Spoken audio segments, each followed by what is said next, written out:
na mpaka kwa magonjwa. Tunaongeza tax, tuna tax ugonjwa wa Kenya. Wabunge wenzangu, tunaelekeza wapi taifa hili? Pale ndani ya State House, mkate peke yake na maziwa na nini? Ile bilioni 13 mimi naiangalia nasema, jamani tuoneni haya. Mgala muweni, haki yake mpeni. Huyu ambaye tunamnyang'anya hizi pesa kwenda kufund vitu vya starehe ni mtu ambaye analia kwa Mungu kila siku asubuhi akiamka, Mwenyezi Mungu, natoka ndani ya nyumba yangu nishukishie riziki kwa mikono yangu niweze kulea watoto wangu. Lakini sisi katika ile ruzuku yake tunaenda kukata. Kwa mfano, Mkenya anatoka nyumbani, mshahara wake ni 50,000 Mheshimiwa Spika. Katika 50,000 Mheshimiwa Spika, 24,000 yote inakatwa na serikali Mheshimiwa Spika. Hapo hiyo ni katika tax peke yake. Mara hii pay as you earn, sijui nini, kisha anabaki na 29,000. 29,000 kiangalia Mheshimiwa Spika, ana stima ataka kulipa, ana maji ataka kulipa, ataka kununua unga, ataka kupeleka mtoto shule. Mheshimiwa Spika, Wakenya wamechoka. Wakenya wamechoka. There's a point of order from the committee chairman. Asante sana Mheshimiwa Spika. Nimesikia rafiki yangu Mheshimiwa mbunge wa Mombasa akisema kwamba kuna kodi ambayo imewekwa kwa wagonjwa wa saratani. Na ningetaka kwamba anieleze ni kipengele kipi katika huu mswada ambao unaongea kuhusu hiyo, kwa sababu Mheshimiwa Spika, haya mambo ya kumisinform ama kuwadanganya wa Kenya kwa mambo kama hayo kwa sababu ya siasa kabisa ni makosa na haifai kufanyika. Mama Zamzam, that is a fair challenge. Order. That's a fair challenge. Can you point out which Ngoja nipe nafasi Mheshimiwa Spika, nitaiangalia kisha kipengee mahali kiko. Lakini kiko Mheshimiwa Spika, nipigieni kelele, mimi sijali. Nitawaambieni ukweli, Wakenya wanahangaika. Mmekuja hapa, mmelipwa pesa, mmepewa pesa nyingi kuja kuwa Wakenya katika bunge hili. Order.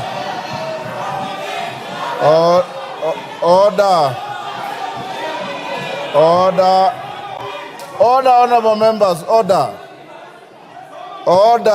Mama Zamzam. Order, Honorable Zamzam. Order. Honorable Zamzam. Order, KJ. Order, members. We were doing so well in terms of decorum and production from members until we reached here. Mama Zamzam, order, standing order 91. Every member is responsible for the accuracy of any facts which you allege. And the Speaker doesn't get involved in your allegations until you are challenged. When a colleague challenges you, the easy thing is not to raise your voice.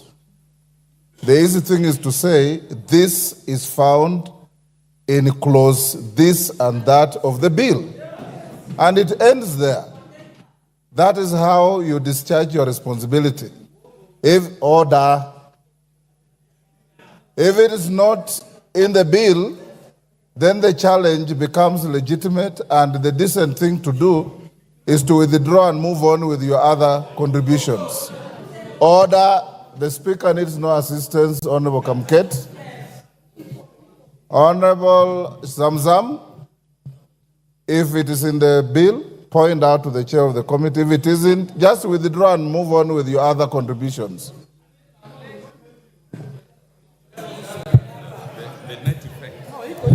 Order. We are going to have orderly debate. Mama Zamzam. Asante sana Mheshimiwa Spika. Nafikiri nimechanganyikiwa na ile import duty na hii ya hospitali.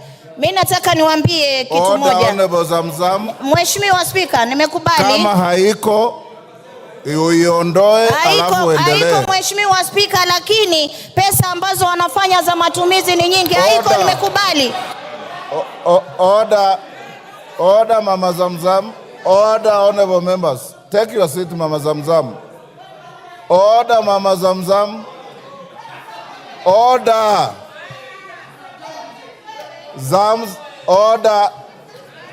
Order. Order, Mama Zamzam. Mama Zamzam. Order. Mheshimiwa Zamzam, wewe ni mheshimiwa na mama wa heshima, na mimi nakuheshimu sana. Wewe huongea Kiswahili sanifu na huwa unasema mambo yanayoeleweka.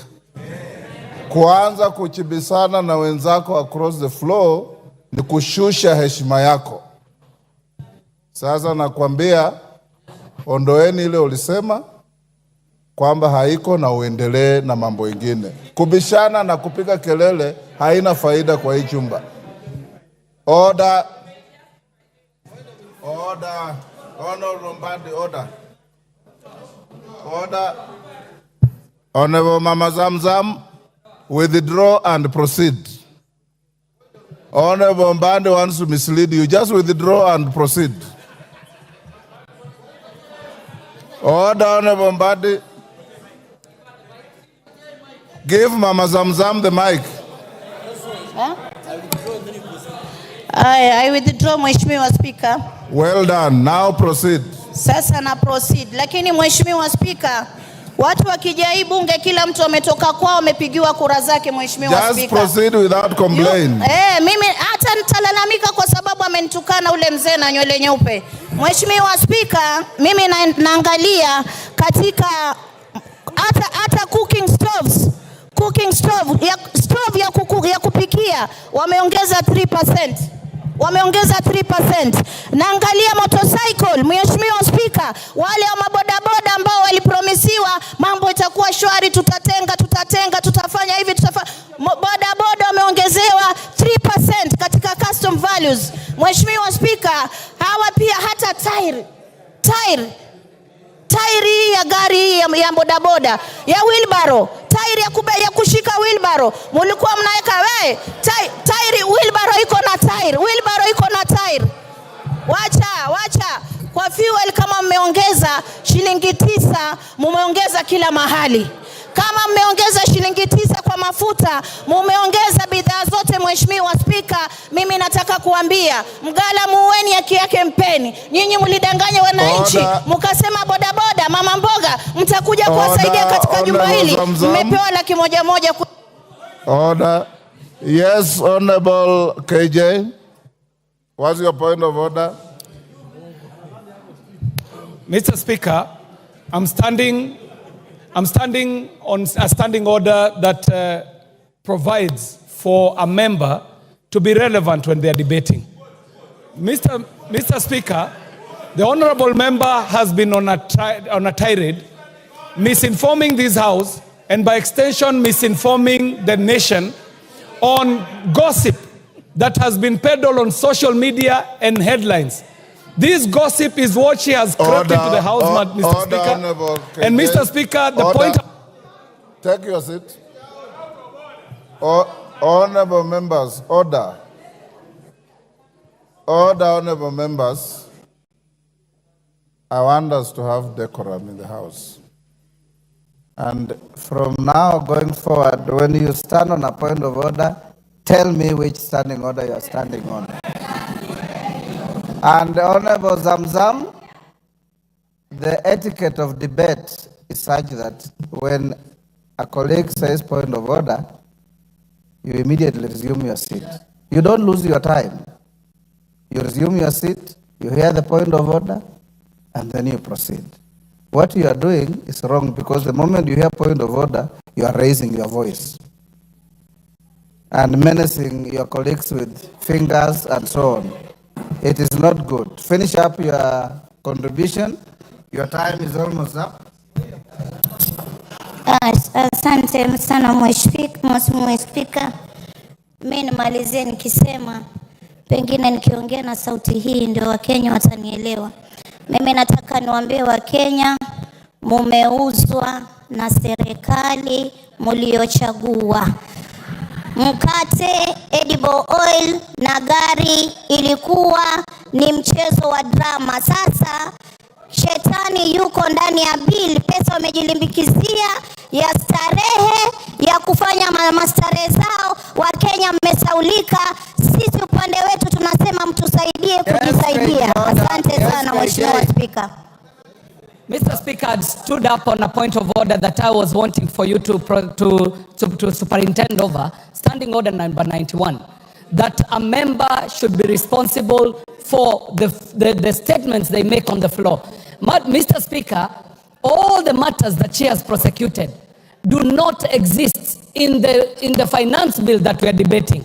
She's talking about tires. She's talking about wheelbarrows.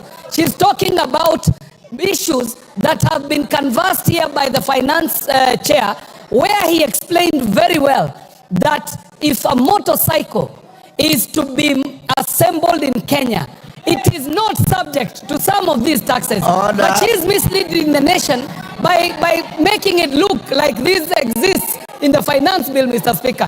Mr. Speaker, kindly find her out of order according to the provisions of our standing. Order. Thank you. Unfortunately, KJ, she has already left the floor, so I cannot make a ruling against her. Secondly, honorable members, you have a bill before you. You also have a report. Order, members on their feet, take your seats.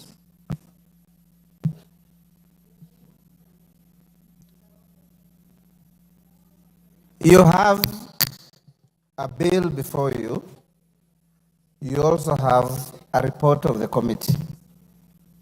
The mover of the bill extensively made reference to the report, said this has been dropped, this has been dropped, this has been dropped. You may be convinced, you may not be convinced. When you are debating, make your reference to the bill. You also have liberty to make reference to the report. Nobody will be tailored to have one track. Make your reference to the bill, make your reference to the report. What I will not allow you to do is to say things that are neither in the bill nor in the report, the way Mama Zamzam was trying to do. Wachira Karani. Thank you. Yes, Honorable Millie Odhiambo, what's your point of order? Thank you for your guidance, Mr. Speaker. Mr. Speaker, I'm just standing with a lot of due respect and concern over what you have just said. Mr. Speaker, first I want to thank you for giving us guidance and direction that we can make reference to the bill and to the report. Mr. Speaker, one of the rules of debating in this House is you can go outside those two so long as you make a link with what is in the report and what is in the bill. But when we are being told that I must speak in that narrow sense, Mr. Speaker, we are being gagged. Order, Honorable Millie. We are feeling gagged. Take your seat. Honorable Millie, nobody is being gagged. The rules of debate are very clear. You can make conjecture. You can make reference to matters known to you. But when you are challenged by a colleague, you have a duty to respond and respond relevantly. The Speaker is not here to gag anybody, and nobody will be gagged, including you, Millie. All right? Wachira Karani. Yes, Junet Mohammed. Mr. Speaker, you have guided very well, Mr. Speaker, and I want to thank you. But, Mr. Speaker, having said that, can we have... Order, Ruth Odinga. It is out of order to stand between a member on his feet and the chair. Yes. Yeah, Mr. Speaker, you have guided us very well. But, Mr. Speaker, members must know that we are debating a bill as it is. The report is giving us proposals on what the committee thinks we need to do. But the bill as it is now is not amended. So when somebody talks about 3% on wheelbarrow, 3% on mokokoteni, he is debating in accordance with the way the bill is as this morning. And the bill can only be amended here. The proposals that you did yesterday at the State House can only happen here on this floor. Those were just a press conference. So refer to the bill as it is and refer to the report. So when it is amended in the House is when those things will take effect. Thank you very much. Order. Otienda Molo. Thank you, Mr. Speaker. Mr. Speaker, understanding Order 83, my first point, I think, has just been made by the Honorable Junet. It is important, Mr. Speaker, that the majority does not diminish debate on technicalities. Everything that the chairman said in terms of what will be amended is yet to be moved. So we are at liberty to discuss everything on the bill as it is. And in that respect, we cannot be limited. Mr. Speaker, number 2, the Honorable Didmas Barasa is wearing an unparliamentary hat. Could you please guide him to be parliamentary? I'll be coming back, Mr. Speaker, on your earlier ruling on these matters, but that will be later. But could the Honorable Didmas Barasa stop wearing that village hat that he's wearing here? Thank you. Honorable members, the issue of the bill before the House, and I'm sitting here listening to all of you. I listened to the move of the bill, and he said, this bill contains this, but at committee stage, I'll drop it. That becomes part of your Hansard. So when you attack the bill, which you have the right to do, it is only fair also to make reference to what your colleague said. You can still say, Order Wanjala, I am not giving you any CAG rules. I'm simply saying the Hansard is there to bail out people. So when your colleague stands up after you have attacked something and says, when I presented the bill, I already said this, it's legitimate. But everybody debate the bill as is before the House. That is the bill that we are debating. But don't lose sight of the report which you already have, which I encourage you to read. Wachira Karani.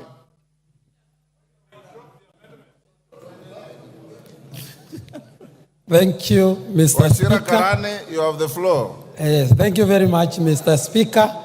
I thank you for giving me this opportunity so that I also do my contribution.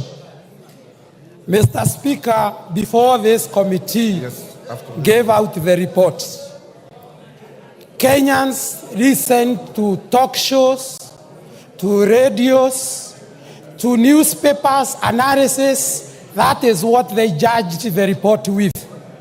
In my constituency, I've visited several places, Mr. Speaker. I've gone to churches. I've gone to trading centers. I've listened to the messages. I've read the messages the people have sent to me. And I can say this without blinking. What has been presented by the committee as the report and what has been spread by the talk shows, they are totally two things that are totally different. Mr. Speaker, on my side, I chose to communicate with my voters. I told them to enumerate the clauses that are contentious, which they did. And they did on 5 contexts. First of all, they complained about the VAT 16% on the bread tax. They also complained about the tax on edible oils. They also complained about the tax on motor vehicle, the 2.5%. They complained about the eco levy, the 5 items. And I promised them that I'm going to approach the Committee on Finance so that those are addressed. I'm very happy this morning because the committee, led by the very able Honorable Kimani, has reviewed all of those. The tax on bread has been removed, the 16%. The 2.5% on motor vehicle levy has been removed. The money transfer have been removed.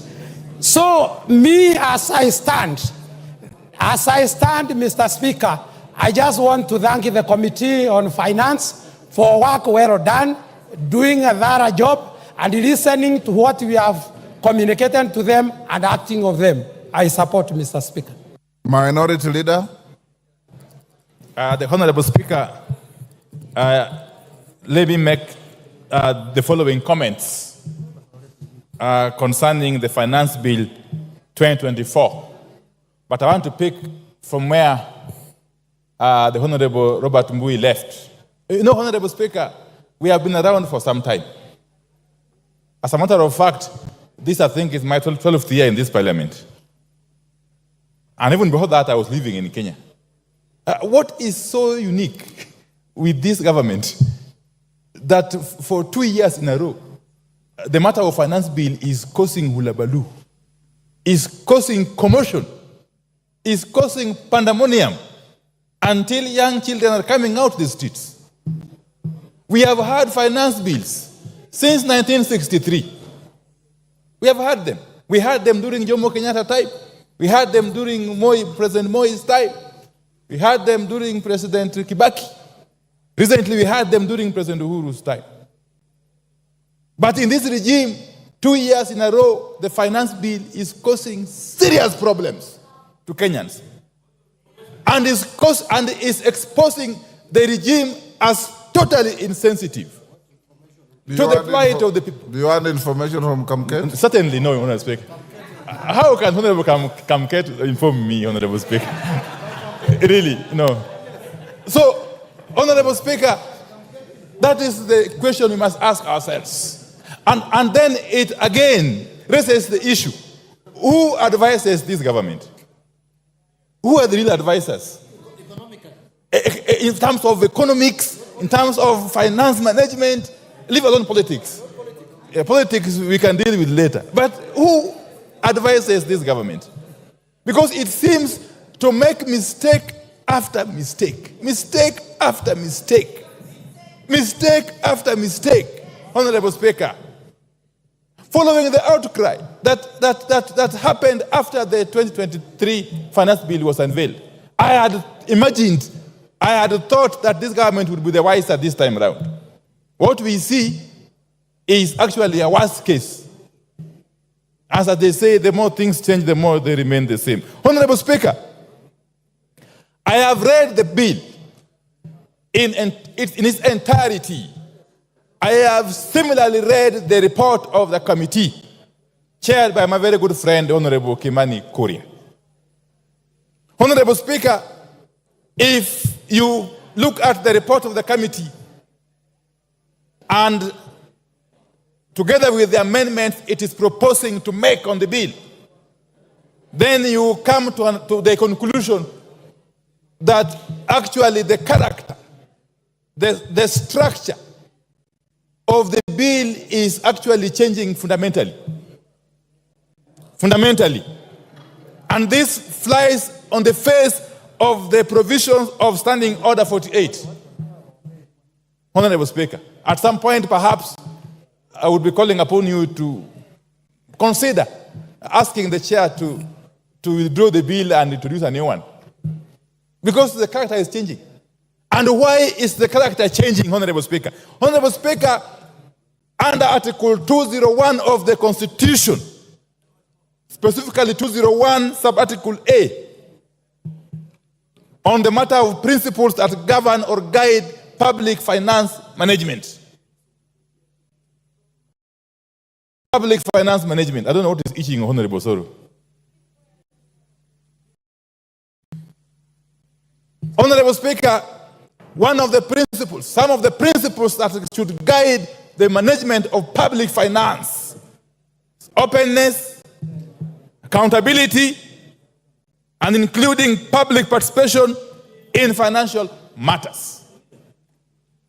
If you can come out of the blues and tell us that now these things that we had introduced in the bill, these taxes that we had introduced in the bills, we are now removing them.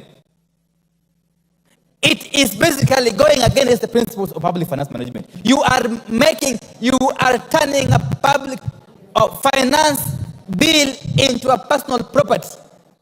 that you can deal, that you can change at whims. Honorable Speaker. Yes, Chairman of... Honorable Speaker. Order, Minority Leader. Chairman. Honorable Speaker, again, on a point of order on misinformation. The leader of minority clearly read the PFM Act and talked about then if changes are made, the allegations making them less significant, that bill would have to be drafted. Then the question on public participation remains. Then does it mean that he is purporting that everything that the public says is just an exercise in futility and should not change? Otherwise, then why were we involving taxpayers' money and time to reason to the members of the public if we cannot propose changes on the bill? Minority Leader.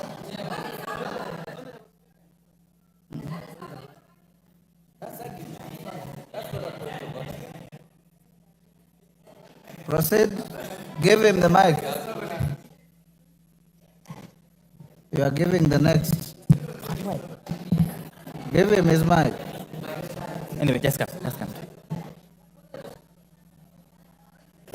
Honorable Speaker, obviously, with all the tremendous possible respect, that was not a point of order.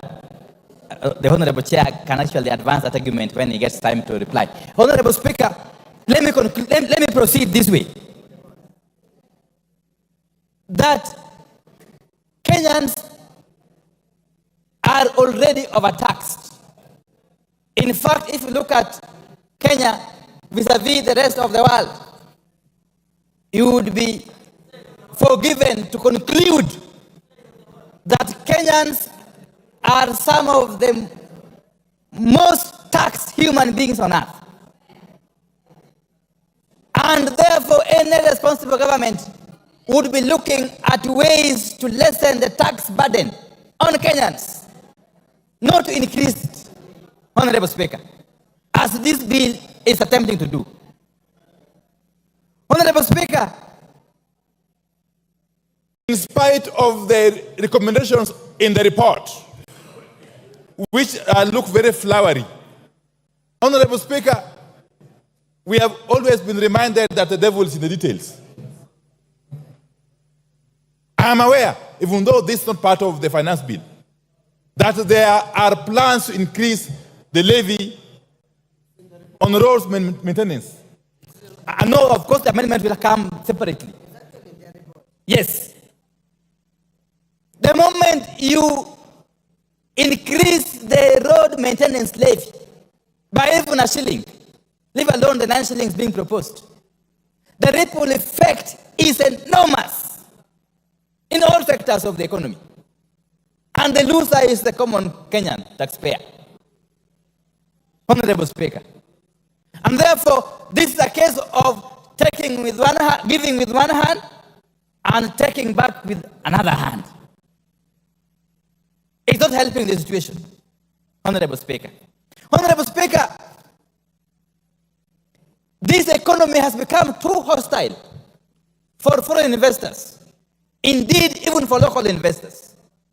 We have got documented cases of manufacturers who have shifted base from Kenya to our neighboring countries as a result of this unbearable tax burden that keeps shifting. Actually, you can never be sure because it is so unpredictable that no sensible investor can actually put their money in this country. To make matters worse, we are witnessing what could be compared to the state capture that happened during the President Jacob Zuma's regime in South Africa. Honorable Speaker, and I'll explain shortly. Honorable Speaker. Honorable Speaker, if you take the case of the manufacturing sector, and specifically the steel and cement manufacturing sector, that sector is now under total control. Who is being assisted as we watch? Indeed, Parliament is complicit.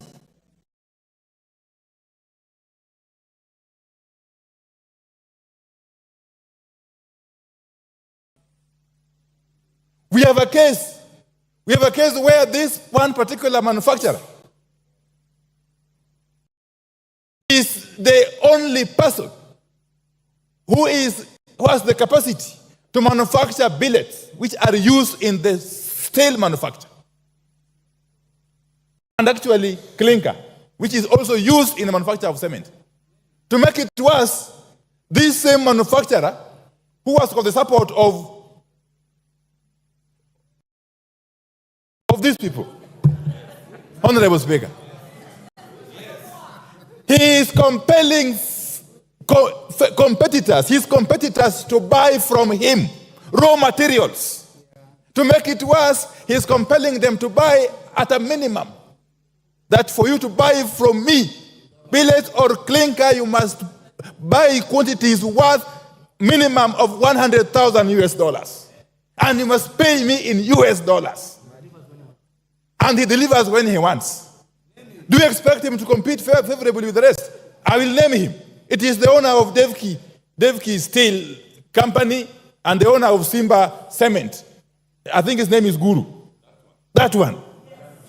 We must shame these people. We must name and shame these people. If you were to rescue our country from the clutches of state capture, Honorable Speaker, we must do so. We must do so. Now, I am happy.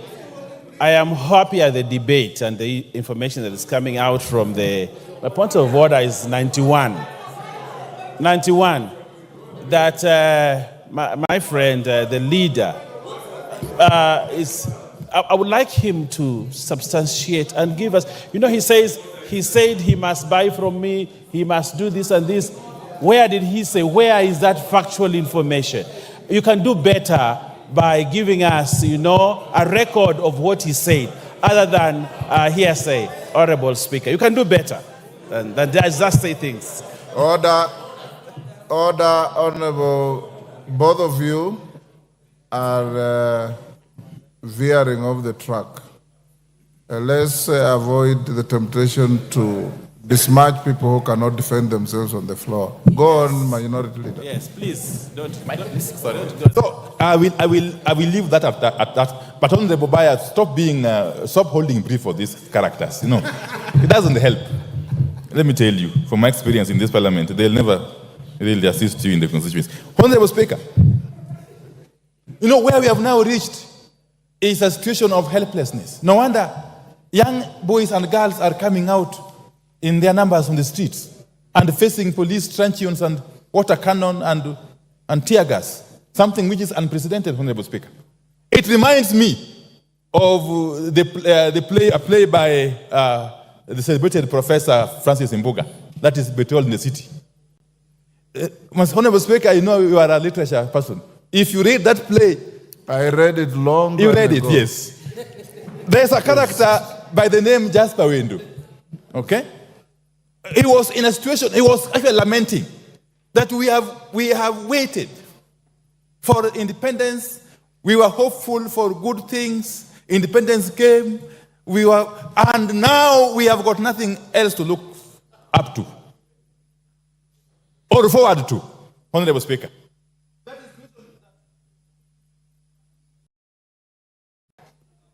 He has 15 minutes. Has he finished 15 That minutes? is the situation. Your time is up. Finish up in 1 minute. Children are finding themselves in this country. They have already lost hope. They are not seeing any hope in us as their leaders.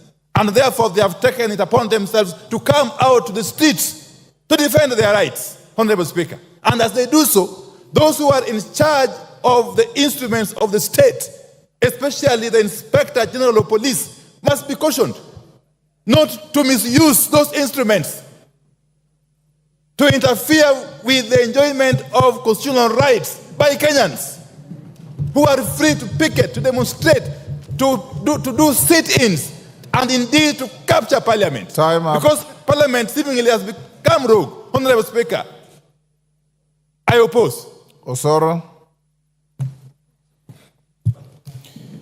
Thank you very much, Honorable Speaker. Honorable Speaker, listening to my colleagues from the other side, Honorable Speaker, one need not to be a rocket scientist to know that they are playing populist politics as far as this report is concerned.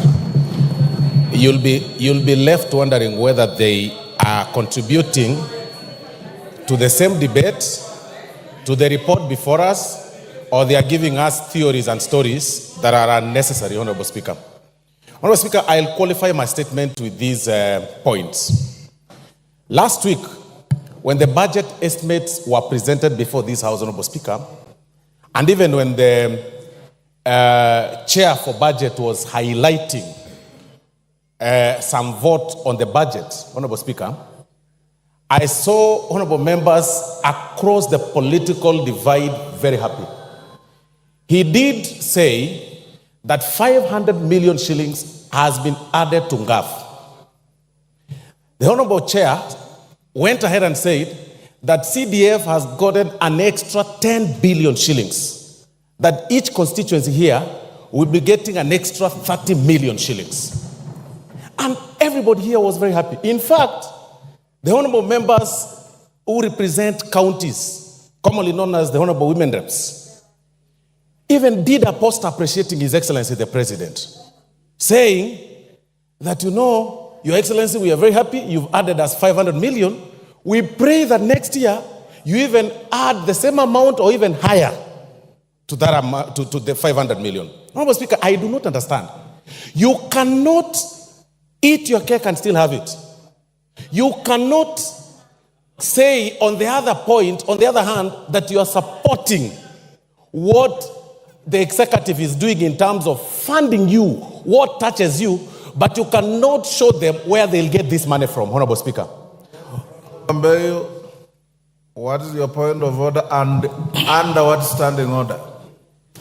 Mr. Speaker, I may not quote the point of order, but mentioning then you are out women of order. reps in this budget, Mr. Speaker. Order. Honorable Osoro. Order, Honorable Mbeyu. I have made it very clear for orderly debate. I'll give you every point you want. Tell me which standing order. The order, you've lost your chance. Go on, Osoro. Thank you very much, Honorable Speaker. So, Honorable Speaker, what I was saying is, with the additional budget, with the additional needs, because everybody was very happy that 30 million per constituency is going to be added in their constituency, 50 million to every constituency, Honorable Speaker, then it means that, and considering the tax base and our taxes going back into the years, then it means, Honorable Minority Leader, that there was need for us to expand our tax base so that we get that money that you need for development. The other day, Honorable Speaker, a member here raised the issue with the intern teachers who were suspended the other day, and some who are on contractual basis and need to be employed on permanent basis. Honorable Speaker, that needs money. Our collection is not sufficient to meet the 4 trillion budget that was read in this House, Honorable Speaker. Then raises some questions, Honorable Speaker, in this House. What do we do? Do we continue borrowing? Do we raise our borrowing ceiling, Honorable Speaker, and start looking for money from the external sources? No. We need to expand our tax base, but not at the expense of Kenyans. We expand our it's actually a double benefit. We expand our tax base while focusing on manufacturing and local production of our things, Honorable Speaker. And I will single out two things, two very important factors, Honorable Speaker. What this report by the Finance Committee proposes is to increase the excise duty of China or other countries. That excise duty is going to be increased on only fully assembled motorcycles. What does that mean? Or finished product. What does that mean? The locally assembled motorcycles here will have a competitive price against those ones. Factories will have increased in our industries here, in industrial area. People will want to assemble the factories for motorcycles at industrial area. Then that means we will grow our employment that we promised our people. It will have created jobs in this country. That is a positive, Honorable Speaker. Number two, Honorable Speaker, this report by the Finance Committee proposes to increase excise duty on imported table eggs, Honorable Speaker. I mean, it doesn't make sense. And I don't see Honorable Clive here, who is a good poultry farmer. He's got over 10,000 chicks that he rears in his farm and sells eggs across Gusii region, Honorable Speaker. And he can tell you, his competitors get eggs from Uganda. His competitors get eggs, import eggs from Tanzania. What does this report propose, Honorable Speaker? This report proposes to increase excise duty on the eggs imported from those neighboring countries so that we can be able to grow our local market, our local farmers, Honorable Speaker, in Muranga and including Honorable Gisairo, who is a poultry farmer, Honorable Speaker. Then on the positive side, this very report removes the excise duty on the eggs that are brought for hatchery. The eggs that are brought for production, not table eggs. When fertile eggs, and I'm being guided by Honorable Owen Bayer, they're called fertile eggs. I hope you're right. So, Honorable Speaker, Honorable Speaker, when we are debating on this report, it's important for us to also be very factual and tell Kenyans the truth. You cannot say that, on the other hand, you want Kenyans or this government to look for jobs or to create jobs, and on the other hand, you want to continue encouraging importation of goods. Can you imagine, Honorable Speaker, up to this time and era, we are still depending on sanitary pads and diapers from India and China. What does this report do? Increases excise duty on the finished product of the sanitary pads and finished product of diapers to grow the local manufacturers. That was the proposal by the Kenya Manufacturers Association, because they also complained. We listened to them, the committee listened to them, to grow them here. Have you ever asked yourself here, Mzam, what is your point of order and on what standing order? Standing order number 83, Mheshimiwa Spika. Mwenzangu amekuwa akizungumza akikadiria ule ugavi ambao umetolewa katika finance bill. Mheshimiwa Spika, ametaja ugavi ambao unakuja kwa viti vya kina mama na ule ambao umekwenda kwa wabunge. Mheshimiwa Spika, ukipiga hesabu ugavi huu milioni 500 unaenda kwa wananchi, sio kwa viti vya kina mama.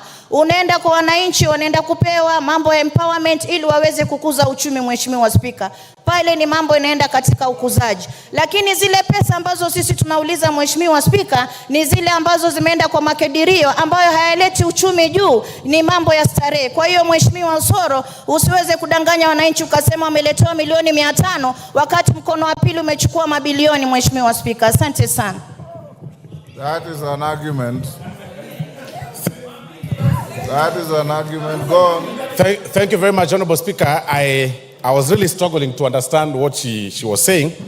But what ideally I meant when I said about the 500 million and 10 billion by NGCDF, I meant that... I have ruled her out of order. Proceed with the argument. Thank you, Honorable Speaker. So what I am saying, Honorable Speaker, is that it is important for us not to just whip emotions and talk populist politics at the expense of manufacturers that are setting pace in industry, Honorable Speaker. And Honorable Speaker, this is very important, Honorable Speaker.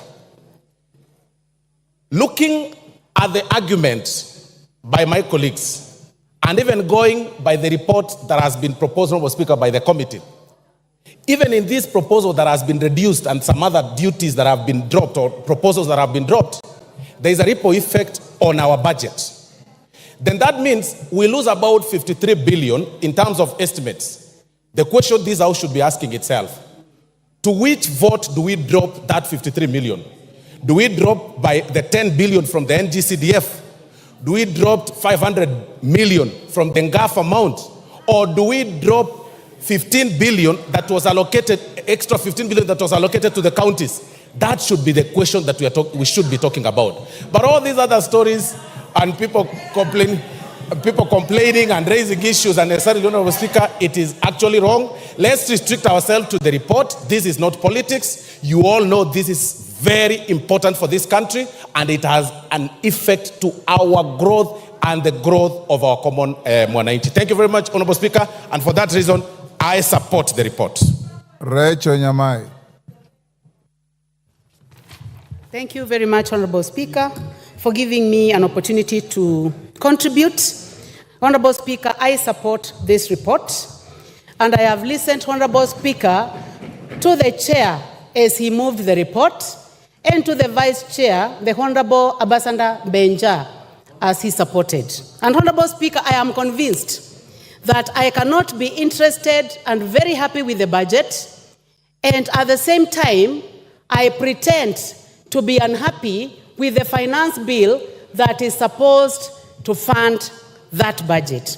Honorable Speaker, the proposals that have been given by this committee to amend are making this bill very good and highly acceptable, especially after dealing with the matter of bread and also dealing with the matter of taxation on motor vehicle, among others. Honorable Speaker, I also support this bill because it gives additional money to the counties, Honorable Speaker. Counties have been getting around 385 billion. That is the highest that we have ever seen.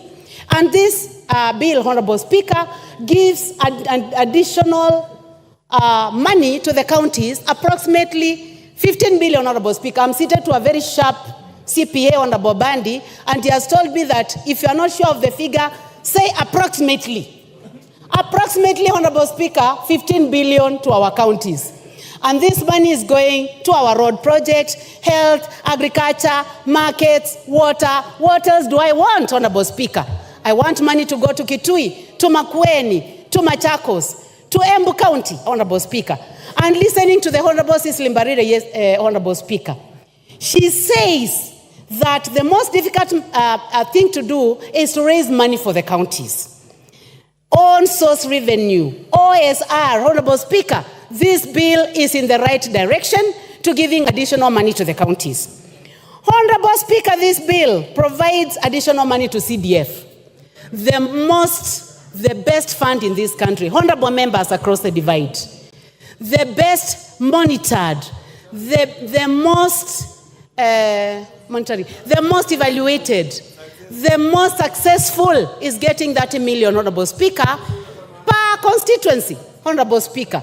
Members on the side where I'm seated, well, where I used to be in Azimio, members who are seated on this side, Honorable Speaker, should be the ones supporting this motion because of additional money to CDF. Because our children are going to get more money. Honorable Speaker, yesterday, I watched a girl that I've been paying fees for. Let me stick to the motion. Order, Which standing Kajwang. order? Yes, Kajwang, what's your point of order? On a point of order, the gracious lady that has just spoken, the last I checked, she was in Azimio through Jubilee. Could it be that those positions have changed, or could it just be a misleading statement, Mr. Speaker? That is not a point of order. Go on.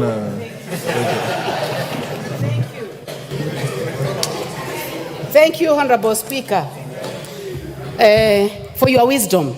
I knew that you wanted to distract me. Honorable Speaker, I was just saying that I watched one of the girls that I pay fees for, and she was in the street, and she had written a message to me the previous day. And I asked her, you told me that it was about taxation on motor vehicle and bread. Why are you in the street? Honorable Speaker, I have just shared the video with CPA Bandi. The girl told me that she was not in the street concerning the bill, that she was doing TikTok, Honorable Speaker. And she was swinging, Honorable Speaker, very nicely. She told me that she was there because she wanted to get views for TikTok, Honorable Speaker. So, Honorable Speaker, and I'm going to show you, Honorable, she says that she cannot find the stones because the community that provides stones was missing in action. So she was wondering where the stones were. Honorable Speaker, going back to this bill, it is important to note that our finance bill for the previous year has made Kenya the 27th fastest growing country in the world, Honorable Speaker, in the world. You need to look at this Financial Times, members seated on my side, that Kenya is the 27th fastest growing country in the world because of the bill that we passed last year. Honorable Speaker, also, because of passing a good bill led by the Chair Finance, Honorable Speaker, Nairobi Stock Exchange is the best stock exchange in the world.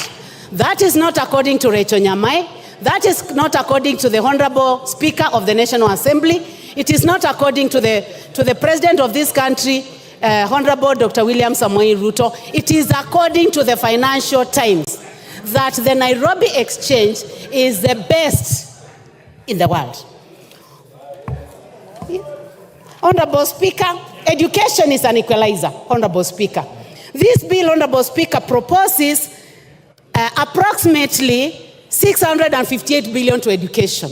Some of us found our way here because we went to school. Our parents never saw a classroom. My own parents, Honorable Speaker, never stepped in a classroom. My father he was not literate. He was an assistant chief who was not literate. So I am only here because I got education. Let us support this bill for the 558 billion that is going to education, Honorable Speaker. Honorable Speaker, I support this bill because it is giving an opportunity to our industries. We are saying that for a phone that has been assembled out here must be taxed. But the one that is produced by 4 companies, Honorable Speaker, that have set up here in Kenya must be given an opportunity, and that is the one that is not going to be put through taxation. So we would like these companies to continue working so that they can hire our boys and girls, so that we can have technicians working there. Honorable Speaker, concerning sanitary towels, also, it is the sanitary towels and pampers that are from outside the country.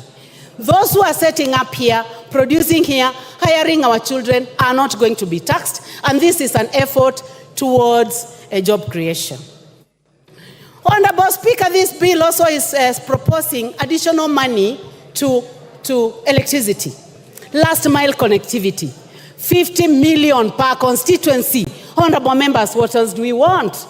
We must tell Kenyans the truth, that this country has made a decision that we need to light up this country. We need to extend the working hours. We need to ensure that there is energy in my villages, in Mutomo, in Ekudha, in Kanziko, in Kasala. They must have power so that they are able to work longer and they are able to provide jobs. Honorable Speaker, every country aspires to have a net budget.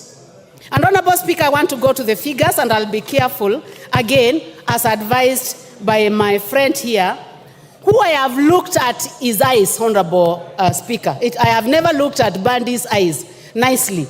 But today I have looked direct into the eyes of the Honorable Bandy, and his eyes are very good, Mr. Speaker. And he has told me that